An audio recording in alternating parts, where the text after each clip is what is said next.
Welcome to episode number 124, Second Class Citizens. I'm your host, Damon Soka.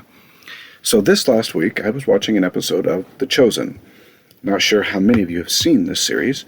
It is a perspective of the life of the Savior during his ministry in the Holy Land.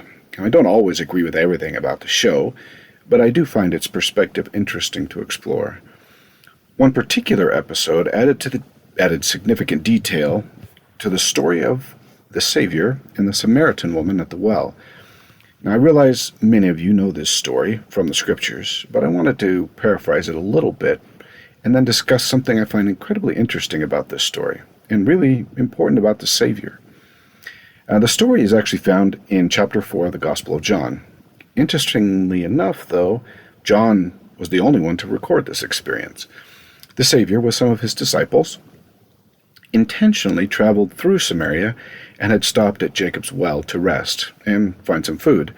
The disciples went ahead to the city of Sychar, which is the city nearest the well, while the Savior stayed behind to rest. Now, it is important to note that because of the Jewish animosity towards the Samaritans, even traveling through Samaria was almost akin to sin to the Jews. The Samaritans were considered second-class citizens by the Jewish community, and that included the land they lived in. They were of mixed blood from the time that the Assyrians conquered them, somewhere around 700 BC, and assimilated them into their communities and lands. The Samaritans, they were considered unclean by the Jews by nature of this mixed blood. Their idol worship, which had started almost immediately after they separated from Judah, and by the many military skirmishes the two nations had fought over generations. They were, the Samaritans, considered almost a Gentile nation, except that some of the blood that the lost 10 tribes still ran in their veins. In this case, the Savior seems to have stayed behind purposely, as the disciples who had gone into Sychar, although his purpose is not specifically stated. It is very likely that he knew by personal revelation that he would meet the Samaritan woman. What should also be noted, anecdotally, is that this was early in his missionary efforts. What is interesting about this meeting, to me and to our topic today, were several notable deviations from what typical Jewish traditions and customs were at the time. First of all, she, the woman, was a woman who were not generally considered leaders or possessing authority in their communities, especially in religious matters. She was also Samaritan, which we have discussed. Beyond these two cultural concerns, she had also experienced a difficult life, having had several husbands. We are not told why she had so many companionships, but that she did, and that she was currently living in adultery, or at the very least a cohabitation situation. For the Jews, this made her especially unclean and unworthy of interaction.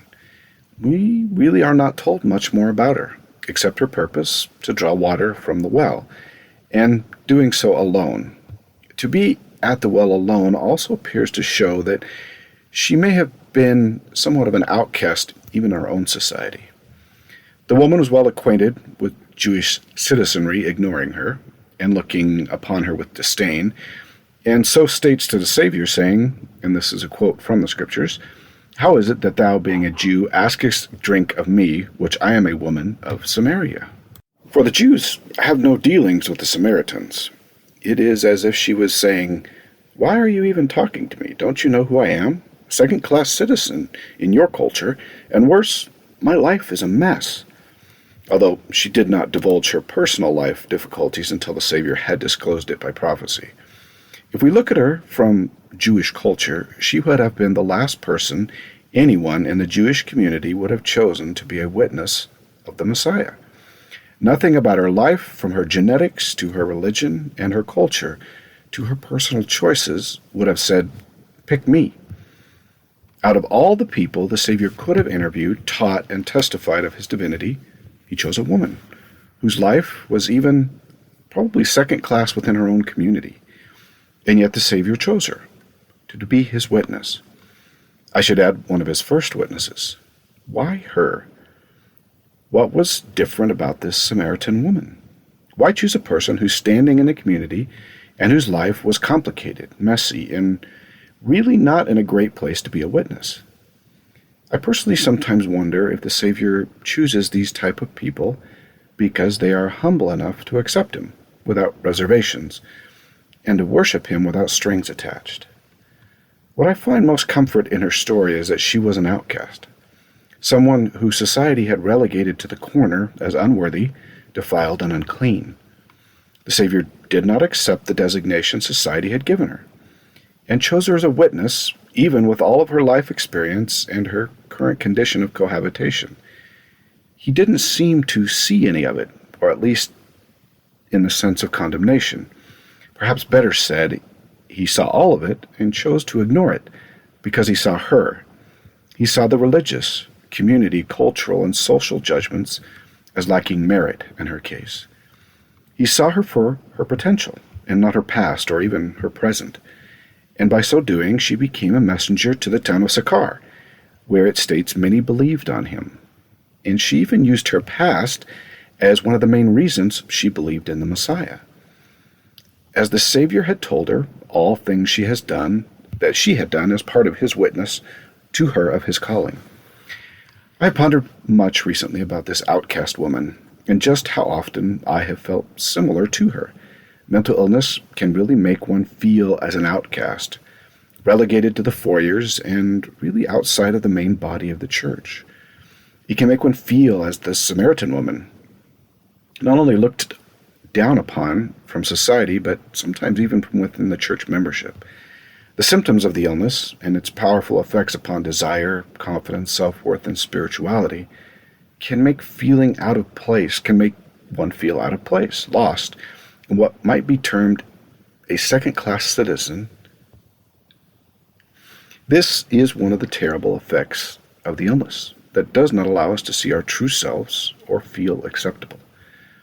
For the most part, the effect is more about personal perspective, depressed desires, and anxious feelings, but that doesn't make it any less real to our hearts and our minds. And yes, for the most part, our feelings of second-class citizenry is more about us than what others think of us, but perception truly is reality.